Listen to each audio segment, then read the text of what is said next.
It was one of those calm mornings that didn't feel like anything special.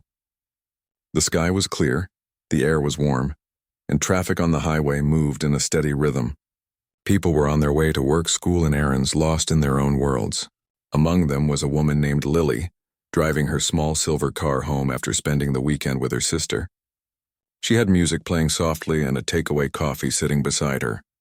Her thoughts were far away, on lesson plans and grocery lists, not knowing her life was about to take a turn that would stay with her forever. Lily wasn't the kind of person who looked for trouble or attention. She lived quietly, worked as a kindergarten teacher, and believed in kindness more than anything else. Her mornings usually started with a smile and ended with tired satisfaction from a day spent with little children. But that day on the highway, her calm world would be tested in a way she never imagined. The traffic ahead suddenly slowed. She noticed a few cars pulling over and a light gray cloud rising in the distance. At first, she thought it was just someone's car overheating, but as she got closer, the smoke grew darker and thicker. A smell of burning rubber hit her nose, sharp and choking. Her heart gave a small jolt. Then she saw it. A large black SUV smashed into the metal guardrail, tilted slightly to one side, flames licking out from under the hood. For a second, Lily froze. Cars drove slowly past, their drivers staring but not stopping. A few people had pulled over, standing at a distance with their phones out. No one seemed to be getting close to the vehicle. Panic was in the air, heavy and contagious. The fire was spreading fast, crackling and spitting sparks. Then she heard it, a faint cry. At first she thought it was just in her mind, but then it came again, higher and more desperate. It was the cry of a child, her stomach twisted. Without another thought, Lily pulled her car to the side and jumped out. She didn't think about danger or consequences. She just ran. Her shoes hit the gravel, her hands trembling as she moved closer to the burning SUV. The heat was intense, pushing her back, but she could see a small figure moving inside. The backseat window was tinted, making it hard to see clearly, but there was no mistaking the sound of that cry. "Someone's in there," she shouted, but no one moved. One man called out that the fire department was on its way, but to Lily that sounded like too long to wait. Every second mattered. She covered her mouth with her sleeve and reached for the back door handle, yanking it hard. It was jammed. She tried the other side, no use. Her heart pounded in her ears. The heat made her eyes water. She could see the small hands pressing weakly against the window glass. Lily looked around for something, anything to break it. Her eyes landed on a rock near the shoulder of the road. She grabbed it and hit the glass again and again, her arms aching. The sound of the impact mixed with the roar of the flames. Finally, the window cracked, then shattered. She reached through, ignoring the sharp edges, and unbuckled the car seat strap as quickly as her shaking fingers would allow. The little boy inside was coughing, his face streaked with tears and soot. He couldn't have been older than 3. Lily spoke softly, even though her own voice was shaking. "It's okay, sweetheart. I've got you." She pulled him out carefully, cradling his small body close to hers as she backed away from the car. Just as they reached a safe distance, the flames burst higher, a loud pop echoing as the heat grew unbearable. She stumbled a little but didn't stop until they were far enough away. Someone ran forward with a blanket and wrapped it around the child. Lily knelt on the ground, coughing from the smoke, her arms still tight around the boy as if afraid to let go. He was crying, but he was alive. His small fingers clung to her shirt like he was holding on to the only safe thing in the world. In the chaos that followed, Lily heard shouting and the sound of tires screeching. A sleek black car pulled up fast, and a man jumped out before it even stopped completely. He ran toward them with a look on his face that made time feel heavy. It was the look of a father who had just realized what he almost lost.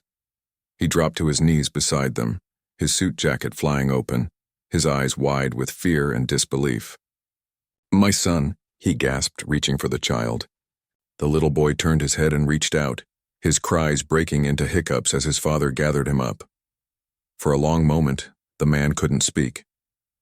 He held his son close, pressing his forehead to the boy's hair, whispering something only the two of them could hear.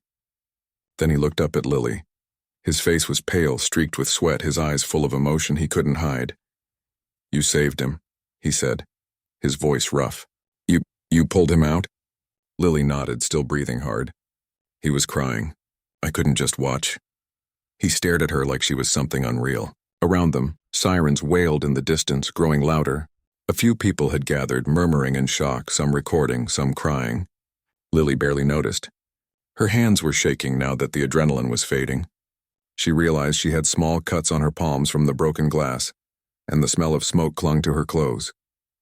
The man stood up slowly, still holding his child. The boy had quieted, his small hand gripping his father's shirt tightly. The man looked at Lily again, his jaw tight as if he was holding back words he didn't know how to say. "If you hadn't been here," he started, then stopped. He didn't finish. He didn't need to. The truth hung between them. The fire trucks arrived moments later. Firefighters rushed to contain the flames, shouting to clear the area. Someone from the paramedics came over to check the boy, wrapping an oxygen mask gently over his face. They looked at Lily too, asking if she was hurt. She shook her head even though her arms ached and her throat burned from the smoke. The father stayed close by, watching everything. Even as he spoke to the emergency team, his eyes kept returning to her. It was clear he was a man used to control, his car, his life, his world. Yet in that moment, standing beside a stranger who had saved his child, he looked completely undone. When the ambulance finally pulled away with his son inside, he turned back to Lily. "I'll meet them at the hospital," he said, his voice steadier now. "Please, can I have your name?" "Lily," she replied quietly. "Just Lily." He nodded slowly like he was memorizing it. "Thank you, Lily," he said, his voice heavy with emotion.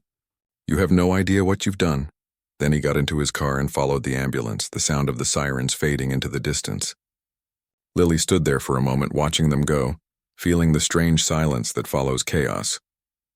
Her heart was still racing, her mind replaying the moment she'd heard that tiny cry. When she finally got back into her car, she sat there with her hands on the steering wheel, staring at them. They were trembling slightly, small cuts visible in the sunlight. She took a deep breath and closed her eyes. It didn't feel real yet. It felt like something that should have been on the news, not something she had just lived through. Other drivers were leaving now, the smell of burned rubber still hanging in the air. Lily started her engine and drove slowly away. The road ahead looked the same as before, but she didn't feel the same anymore. Her mind was quiet, but her heart felt heavy and full at once. She didn't even notice that her coffee had spilled all over the passenger seat. When she got home, the first thing she did was wash her hands, letting the water run over the cuts. The sting made her wince, but it reminded her she was okay. Later that evening, she turned on the news, and there it was. Footage of the crash, the burning car, and then in shaky camera clips, a woman pulling a small boy out of the smoke. The reporter's voice called it a heroic rescue. Lily stared at the screen in disbelief. It was strange seeing herself like that, frozen in a moment of chaos. She turned off the TV after a few minutes. The word hero didn't sit right with her. She hadn't felt brave. She'd just done what she hoped someone would do if it were her child in that car. That night, as she lay in bed, she couldn't stop thinking about the little boy's face, the way his hand had clung to her shirt, the sound of his crying fading as he realized he was safe. And she thought of the man, his expression when he saw his son alive. There had been something more in his eyes than gratitude. It was something deeper, a kind of awakening. Lily didn't know who he was or what his life was like, but something told her she would see him again. She didn't know how or when, but fate didn't bring people together like that for nothing. She fell asleep to the faint echo of sirens still in her memory, unaware that her life had just crossed paths with someone whose world was about to change as much as hers. The next morning started quietly for Lily. The city outside her window went on as usual. Cars honking, people walking to work, a dog barking somewhere in the distance. But for her, everything felt slightly different. She had hardly slept. Every time she closed her eyes, she saw the burning car again, the smoke, the child's small face, the man's trembling hands. When she went into the kitchen to make tea, she turned on the news without really thinking. And there it was again. The same video from the day before was being played, now with a news AE. Ager's calm voice telling the story. "A young woman risked her life yesterday to save a child trapped inside a burning vehicle," the voice said. The child, son of well-known businessman Daniel Reeves, is now safe and recovering in hospital. Lily froze with the spoon in her hand. So that was his name. She had heard of him before, the kind of name that appeared in newspapers for company deals, not personal stories. She couldn't imagine someone like that remembering her at all. Still, her name was being spoken on national TV, and that made her feel uneasy. The reporter went on, saying witnesses had praised her bravery. Then they showed her face, blurry but recognizable, as she carried the child away from the wreck. Lily turned off the TV quickly. Her heart beat faster. She hadn't done it for attention, and now it felt strange that strangers all over the city were talking about her. Her phone rang soon after. It was her sister, her voice filled with worry and excitement. "Lily, is that really you on the news? My God, you could have died. What were you thinking?" "I wasn't thinking," Lily said softly, sitting at her small dining table. There was a baby crying. That's all I could hear. Her sister sighed on the other end, torn between pride and fear. "You did something incredible, but please promise me you'll be careful next time. The whole country's calling you a hero."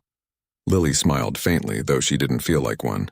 "Heroes don't feel this tired," she murmured. "By afternoon—" There were calls from local reporters, social media messages, and even people showing up outside the school where she worked, hoping for an interview. She avoided them all. She went in early and left late, keeping her head down, doing her best to keep her life normal. But normal wasn't easy when everyone wanted to hear the story from her. That evening, as she was locking up her classroom, the school's front office called her name. "Lily, someone's here to see you," the receptionist said, sounding slightly nervous. When she stepped into the hallway, her heart skipped. It was him, the man from the accident. Daniel Reeves. He looked completely out of place in the small, quiet school corridor. He wore a dark suit, but his expression was softer than she remembered. His eyes met hers instantly, and for a moment neither of them spoke. "Mr. Reeves," she said quietly, surprised. He nodded, his voice low but steady. "I hope you don't mind me coming here. I tried to reach you, but you weren't answering calls. I just needed to thank you properly." She hesitated, unsure what to say. "You don't have to." "I do," he interrupted gently. "You saved my son's life. That's not something I can ever ignore." They stood there for a moment, surrounded by the faint sound of children's laughter from the playground outside. He looked tired, like he hadn't slept much either. "How is he?" she asked finally. Daniel's expression softened. "He's doing well. Some smoke inhalation, but the doctors say he'll make a full recovery." His voice wavered slightly as he spoke, as though he still couldn't quite believe it. "He keeps asking about you, actually. He calls you the lady with the soft voice." Lily smiled a little, her eyes warming. "That's sweet." Daniel took a deep breath. "I don't know how to thank you. I've thought about it all night. Money, gifts, anything you want." She shook her head quickly. "Please don't, I didn't do it for that." He looked at her for a long moment, studying her calm, honest expression. It was clear she meant it. He was used to people who wanted something from him. Business partners, investors, even friends who circled around his power and wealth. But this woman stood there with quiet dignity, asking for nothing. "Then at least let me take you to dinner," he said finally, almost pleading. "Not as a payment. Just as a thank you." She hesitated again, her instinct telling her to keep her distance.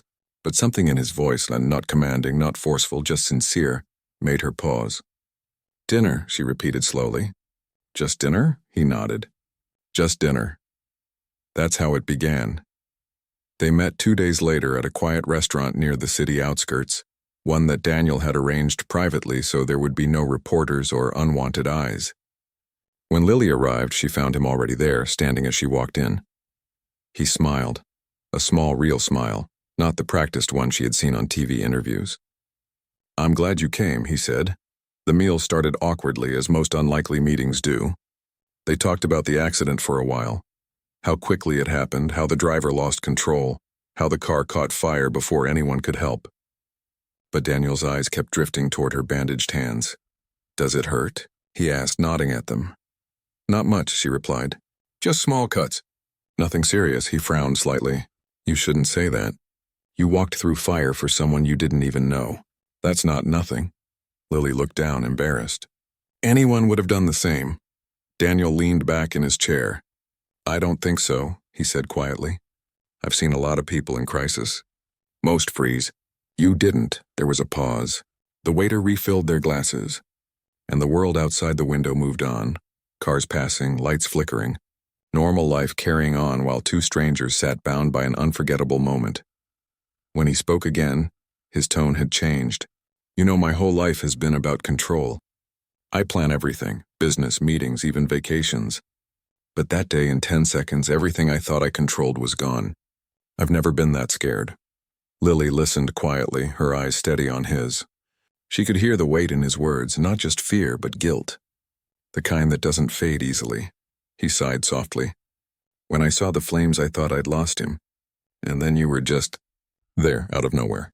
I don't think I'll ever forget that image, and you holding him, both covered in smoke but alive. Lily didn't know how to respond. It wasn't often someone like him spoke with such raw honesty. Sometimes, she said gently, life doesn't give you time to think. You just act. He nodded as if her simple words carried a truth he had been searching for. Dinner stretched into hours. Though neither noticed the time, they spoke about little things. Her students, his son, their lives before the accident. Lily learned he was widowed. His wife had passed away 2 years earlier, and since then, his world had become smaller, more guarded. He poured everything into work, barely taking time to breathe. When he dropped her home that night, he thanked her again. This time quietly, without the formality that powerful men often use. You didn't just save my son, he said as she opened the door. You reminded me what really matters. After that night, Daniel didn't disappear as Lily expected. He called occasionally to ask how she was, or to share small updates about his son. At first, she thought he was just being polite, but slowly his calls began to sound more personal. He would ask about her day or tell her how his son had drawn a picture of the lady who saved him. Lily found herself smiling when she saw his name appear on her phone. It was strange, this connection between two people from such different worlds, a teacher and a businessman, brought together by chance and fire. But not everyone saw it that way. By the end of the week, the media had caught wind of their dinner. Photos of them leaving the restaurant began to appear online with headlines like, "The Mystery Heroine and the Business Tycoon." Lily's phone buzzed constantly with messages from people she didn't even know. At school, her colleagues whispered in hallways. Some smiled kindly. Others speculated with curiosity. Lily tried to ignore it all. She hadn't asked for fame, and she didn't want it. But Daniel called again, apologetic. I should have known they'd find out, he said. I'm sorry. I'll handle it, she sighed. You don't have to. I'll just stay quiet until they forget. But Daniel knew the media never forgot easily. Still, he admired her calmness, the way she refused to play into the drama. It reminded him that real strength didn't need attention. Days turned into weeks. The noise began to fade, as all stories eventually do. But something between them remained, quiet, steady, unspoken. Daniel started visiting her school sometimes, not to impress her, but just to see the children laugh, to understand a part of her world. Each time, he looked less like the man from magazine covers and more like a father rediscovering what life truly was. And each time he left, Lily found herself watching him go with a small, inexplicable ache, one she didn't dare name yet. In the weeks that followed, Lily tried her best to return to her old life, but nothing really felt the same. The attention around her name had started to fade from the headlines, but small reminders of that day still appeared here and there. An article online, a photo of her holding the child, a post shared by someone who called her the brave teacher. Each time she saw it, she turned the page quickly, pretending it wasn't about her. Her students, though, couldn't stop talking about it. They'd seen her picture on TV, and to them, their teacher had become a real-life superhero. They'd ask questions during class, showing her drawings of her pulling a child out of the flames, their small hands coloring her cape red and blue. It made her smile, but also blush. Heroes don't wear capes, she told them one day with a gentle laugh. Sometimes they just get very lucky. Still, deep inside, she couldn't shake the memory of that boy's eyes, wide and scared, then slowly trusting as she carried him away from danger. That memory had changed her, quietly but completely. Daniel called once every few days, never pushing too much, always starting with something simple. How was your day? Are you sleeping enough? My son drew another picture for you. Sometimes she wondered how a man so powerful could sound so unsure, almost shy when he spoke to her. He visited the school again one afternoon, not to draw attention, but just to drop off a small thank you card his son had made. It was a messy mix of crayons and scribbles, but in the middle, in wobbly handwriting, it said, "Thank you for saving me." Lily's eyes softened as she looked at it. "He's doing well," Daniel said, smiling faintly. "He talks about you every day. I think he remembers how safe he felt with you." "That's good," she replied quietly. "Children remember more than we think." They stood in the empty classroom, the soft hum of afternoon sunlight filling the space. For a moment there was a silence between them, not awkward but heavy with things unspoken. Daniel broke it first. "You know," he said, "ever since that day I've been thinking differently. I used to rush through everything, meetings, dinners, even time with my son. But when I almost lost him, it hit me that I've been chasing all the wrong things." Lily looked at him, hearing the sincerity in his voice. "Maybe it's not too late to slow down," she said. He nodded slightly. "Maybe, but it's strange. I've built everything around control and precision. And then one moment changed everything, and it wasn't something I could plan for." "That's life," she replied softly. "It never really asks for permission." He smiled faintly, almost wistfully. "No, it doesn't." For the next few weeks, they met a few more times, sometimes for coffee, sometimes just for a walk in the park. Daniel often brought his son, who had grown attached to Lily in that innocent, pure way children do. He'd hold her hand while walking, asking endless questions about her school, her favorite color, her favorite ice cream flavor. It brought a kind of joy into her life that she hadn't realized she'd been missing. People in the park would glance at them, a man in an expensive coat and a woman in simple clothes, walking side by side with a happy little boy between them. It was a picture that didn't quite fit but somehow felt right. But outside that small bubble of peace, whispers had started again. A few gossip columns hinted at a mysterious friendship between Daniel Reeves and the brave teacher. His company's name was being linked to hers in stories she wished she could ignore. She hated the attention. And even though Daniel tried to shield her from it, it bothered her more than she admitted. One evening, when he called, she finally said what had been on her mind. "Daniel," she began, "I think maybe we should take a step back for a while." There was a pause. "Why?" he asked softly. "People are talking," she said. "They're saying things that aren't true. I don't want this to turn into something that hurts your reputation, or mine." He sighed quietly on the other end. "You care too much about what they think." "Someone has to," she said gently. "I work with children. I don't want their parents thinking—" She stopped herself. He finished for her. "Thinking there's something between us." Her silence was answer enough. Daniel leaned back in his chair, staring out the window of his office. "You know, Lily," he said quietly, "for a man who's spent his whole life not caring what people say, you're the first person who's made me question that." She didn't know what to say. There was something in his voice, and not anger, not frustration, just a deep sadness. He continued after a moment. "I understand, though. You didn't ask for any of this. I brought this attention to you. Maybe I've been selfish." "You're not selfish," she said softly. "You're just human." They both stayed quiet for a few seconds, the silence stretching between them like a bridge neither knew how to cross. Finally, Daniel said, "All right, I'll give you space. But I want you to know I'm not walking away. You saved my son's life. You changed mine. That's not something I can just forget." When the call ended, Lily sat by her window for a long time, staring at the night sky. She knew he meant what he said, and that scared her more than anything. Because even though she had told herself it was just gratitude, she couldn't deny that she felt something too. Something quiet, warm, and dangerous. Days passed. The media slowly moved on to other stories, and the world returned to its usual rhythm. But inside both their lives, something had shifted permanently. At the company headquarters, Daniel threw himself into work again, but it didn't feel the same. Meetings that once drove him now felt empty. He started new projects, one focused on road safety awareness, quietly funding better emergency response systems in small towns. He didn't tell anyone it was inspired by her, but it was.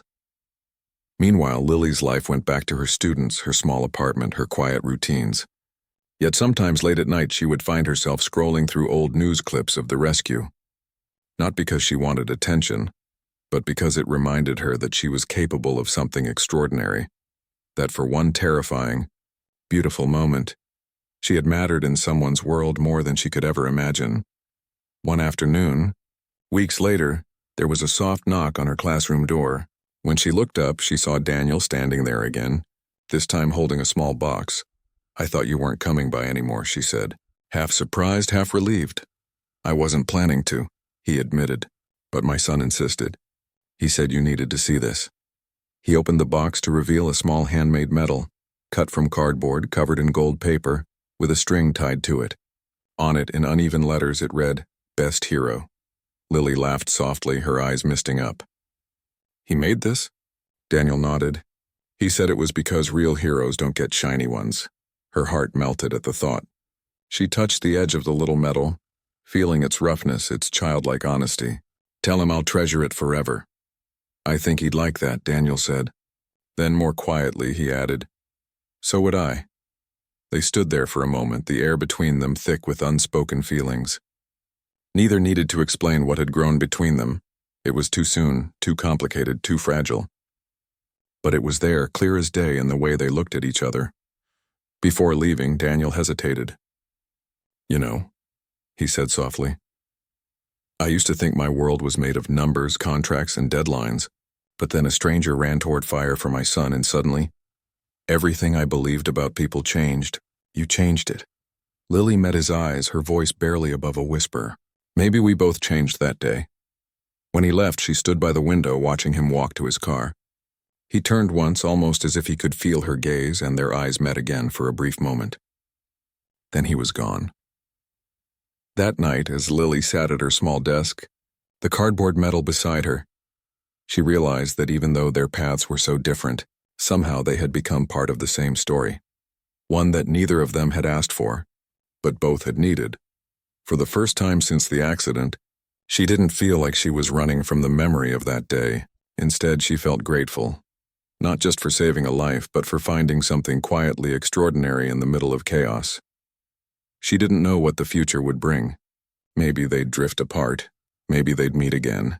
But deep inside, she knew that no matter where life took them, the fire that had once burned on that highway had sparked something lasting, a connection that neither fame nor distance could ever erase. The first few weeks after the accident passed quietly for her. She went back to her simple routine as if nothing had changed. The children at school greeted her with the same wide smiles every morning. She still walked through the same front gate with her small lunch bag in one hand and her keys in the other. To the world around her, she looked like the same person. But inside, something had shifted in ways she couldn't quite explain. The memory of that day still came back to her in flashes, like sudden gusts of wind. The sound of the crying child. The crackle of the flames. The strong hands of the man who had held his son and whispered over and over, "You're safe now." She didn't even know his name then. Though she had seen his face clearly, she avoided the news after that. She knew people had filmed the moment. She could imagine how it had spread. People loved stories like that. But she didn't want to be known for a single moment of her life. She just wanted to go back to being the woman who blended into the crowd. She wasn't a hero. She had simply done what she hoped someone else would have done if it had been her loved one in that car. But life, as she was slowly learning, doesn't always let moments like that stay quiet. It started with a stranger at the grocery store who recognized her and thanked her. Then came a letter from the local mayor's office, folded neatly inside her mailbox, inviting her to a ceremony she never responded to. Then came the visit. That morning had been perfectly ordinary. She was at the school setting up paints and brushes for her students. Tiny chairs lined up in rows, each with a fresh sheet of paper. She always liked to prepare before the kids arrived. It gave her a sense of calm. She was wiping the tables when the sound of footsteps echoed down the hallway. At first, she thought it was one of the parents. When she turned around, she froze for a second.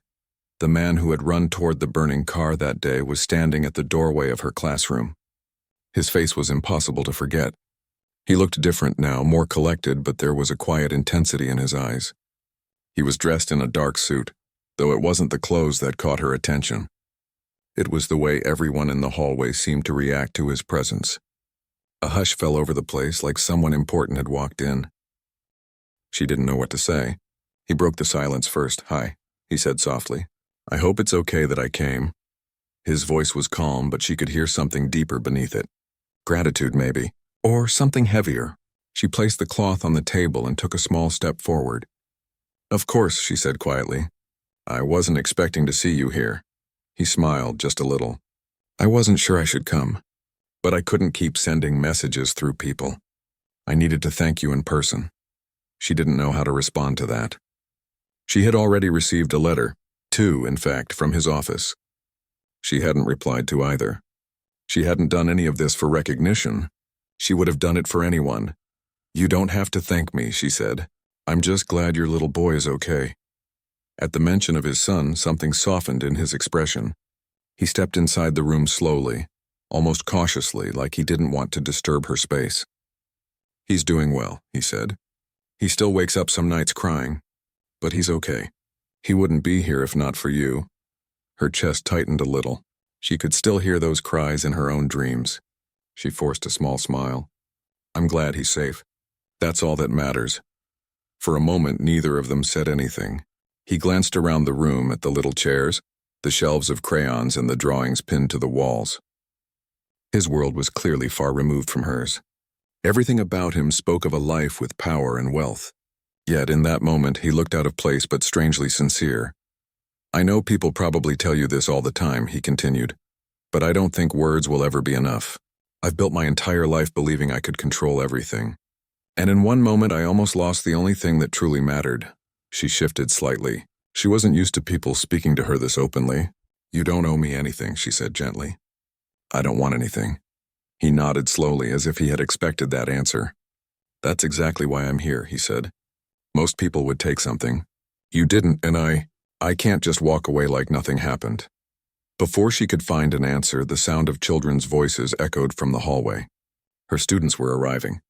A few of them peeked inside, curious about the stranger in their classroom. She gave them a reassuring smile and told them to hang their bags. The man stepped aside, watching how naturally she moved with the children. There was something peaceful in the way she spoke to them, something so different from the boardrooms and offices he was used to. He lingered until the kids settled, then said softly, Would you mind if we talked somewhere after school? Just a few minutes. No cameras, no press. Just me? She hesitated for a moment. She didn't want this to become a public thing. But something in his tone wasn't about publicity. It was personal. She nodded slowly. All right. After class. Later that day, they met in a small park behind the school. It wasn't planned, but it felt right. It was quiet there. The sound of leaves rustling in the breeze made the air feel lighter. He wasn't surrounded by bodyguards or assistants this time. He was just a man standing under the shade of a tree, his hands shoved into his pockets. He started talking, and for the first time, she saw past the polished surface. He told her about his son, about how he had built a wall around his life, believing that success could protect him from everything. But nothing had prepared him for the moment he saw that car burning. I've spent years trying to control the world around me, he said. But when I saw that smoke, everything I thought I knew just disappeared. I was useless in that moment. And then I saw you, this woman I didn't even know, running toward the fire like it was nothing.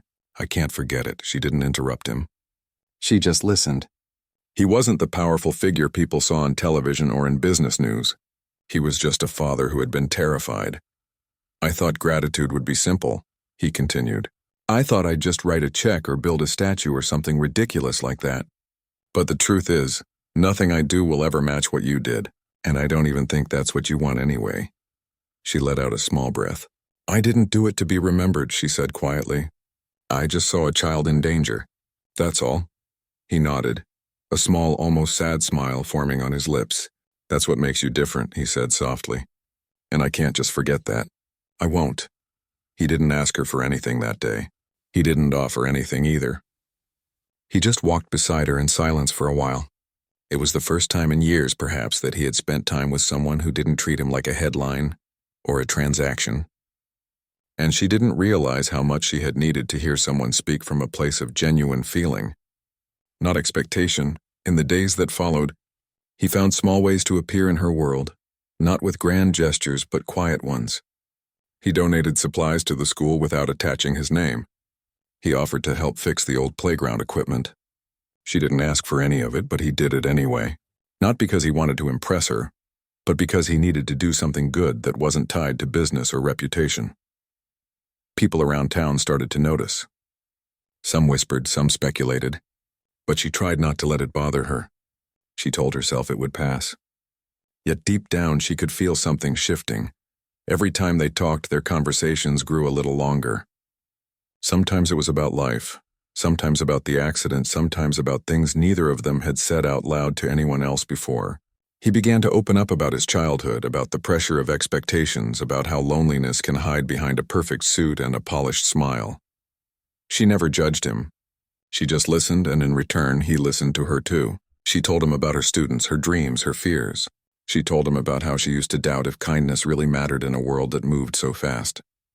But that day at the highway had changed something inside her too. It had reminded her that sometimes one choice can ripple through many lives. Still, she made it clear she didn't want anything from him. She didn't want fame or money, and strangely, that made him stay even more, because she was the one person who saw him as a human being, not as the powerful man everyone else saw. One afternoon, as the sun dipped behind the rooftops, he said quietly, "You saved my son. But you've also shown me what I'd forgotten, that people can be good without wanting something in return." I can't explain how much that means. She didn't have a reply. She didn't need to. Some words don't need answers. And so, what had started as a single terrifying moment on the side of the highway slowly began to weave their lives together in unexpected ways. She didn't know where it would lead. She didn't even want to think that far. All she knew was that their paths had crossed for a reason neither of them fully understood yet. The world had tried to turn her into a headline. But he, more than anyone, saw her as the quiet woman who had simply acted when it mattered most. And that was enough. The months that followed moved quietly, like the slow change of seasons. The air grew colder, trees turned golden, and life began to feel calm again. She had fallen into a comfortable rhythm. Her mornings started with the sound of laughter from her students and ended with the gentle peace of small-town evenings. She didn't think too far ahead anymore. After everything that had happened, she just wanted peace, the kind that comes from living simply, without noise or attention. But every few days, his name still appeared somewhere, on the news, in a newspaper headline, on television. He was a man people always talked about, though never in the way she knew him. To the world, he was still the businessman, the powerful figure who controlled companies and made deals that affected thousands. To her, he was just the man who showed up at the school with coffee, who listened more than he spoke, who had once stood helpless in the middle of the road while fire and fear filled the night. They didn't see each other as often anymore. He had gone back to his busy life, but he hadn't disappeared. He still called sometimes, never for long, never to talk about business or anything fancy, just to ask if she was doing okay. There was something steady in that, something she didn't realize she had started to depend on.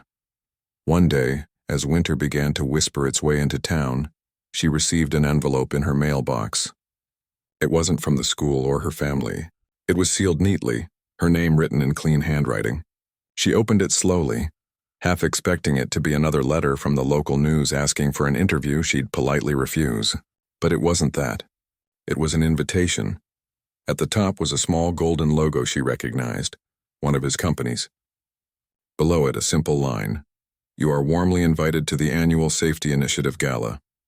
She smiled faintly. Of course he would do something like that. Months ago, he had told her he wanted to do more than say thank you. He wanted to build something good out of what happened. Now it seemed he had done exactly that. The event was meant to raise funds for emergency response programs, training, better rescue equipment, and support for families affected by accidents. It was exactly the kind of thing she knew he would pour his heart into now. For a while, she considered not going. Big gatherings weren't her thing. She wasn't someone who felt comfortable in a room full of strangers wearing suits and gowns. But something inside her said it wouldn't be right to skip it. Not after everything that had led to that moment. A week later, she stood in front of her mirror, adjusting a simple dark blue dress she had borrowed from her sister. It wasn't fancy, but it was enough. She didn't wear jewelry, didn't do her hair in any complicated way. She just wanted to look like herself. When she arrived, the building took her breath away. It wasn't because it was grand, though it was, but because of what it stood for. Large banners displayed pictures of emergency workers, road safety messages, and even a section dedicated to everyday heroes, people who had saved others in ordinary circumstances. She walked through the hallway quietly, trying not to attract attention. But then she saw him. He was standing near the stage, talking to someone from the press. When his eyes caught hers across the room, the conversation seemed to fade for him. His face softened, a small, genuine smile breaking through the formal mask he usually wore in public. He excused himself and walked toward her. "You came?" he said, sounding almost relieved.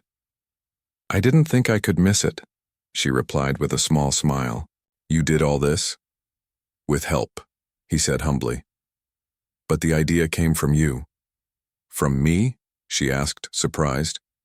"You inspired it," he said simply. "That night, you made me realize how unprepared we are. How many people lose loved ones because no one nearby knows what to do. I couldn't forget that. So this is what I wanted to build, something real, something that could save others like you saved my son." She looked around, seeing the people gathered there, the photos on the walls, the quiet buzz of conversation about safety and rescue programs. For a man who had once lived in a world of profits and power, this was different. This was human.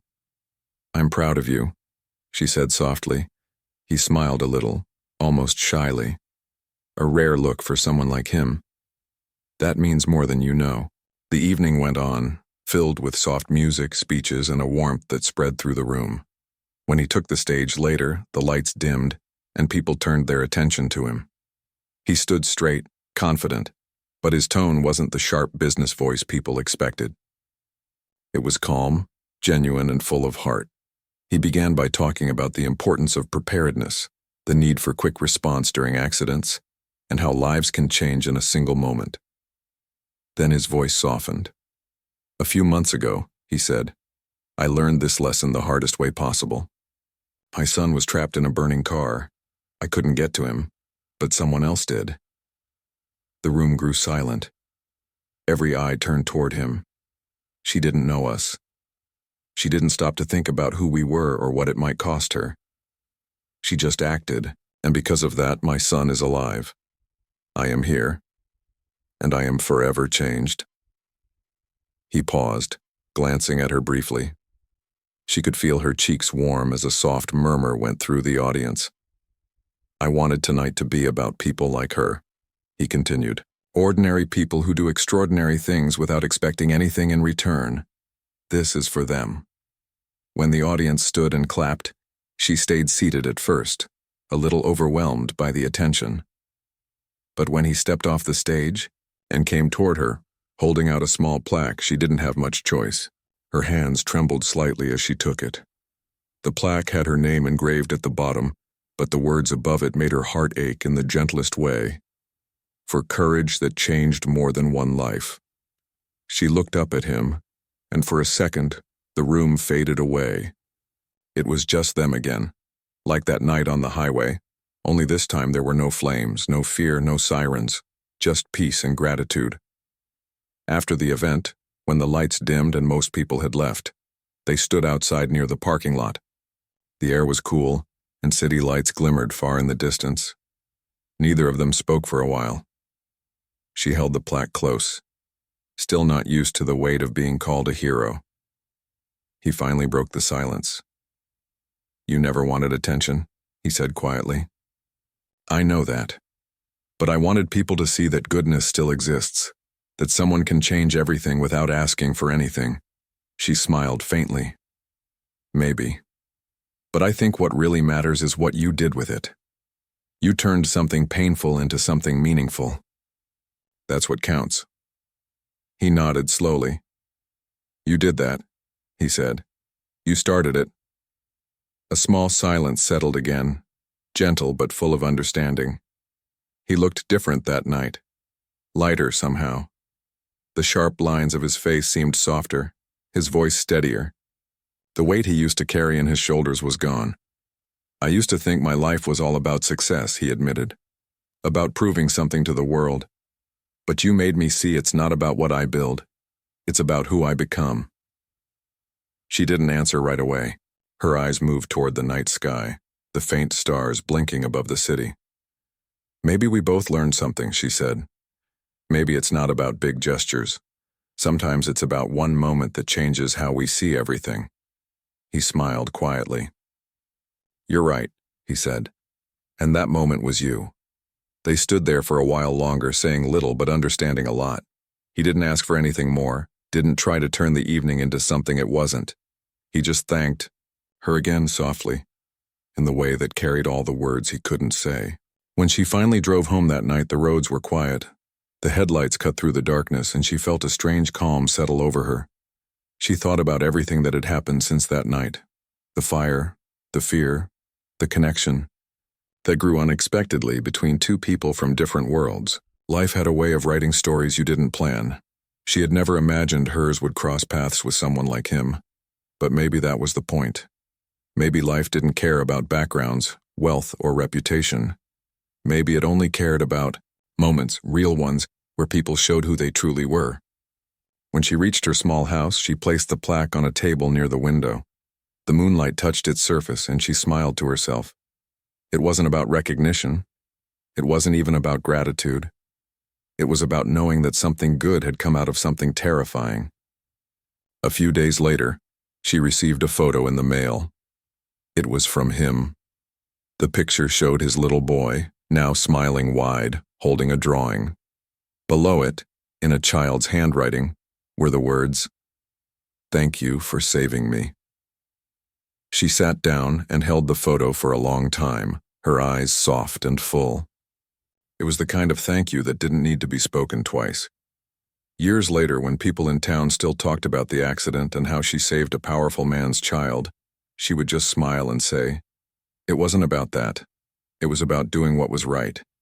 And somewhere in a busy city, a man who once thought power meant control would often pause during his long workdays, look at a small framed picture of his son and the woman who saved him, and remind himself that sometimes the most powerful people are the ones who act without thinking of power at all.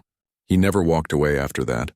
Not from gratitude, not from kindness, not from the kind of humanity that saves more than lives.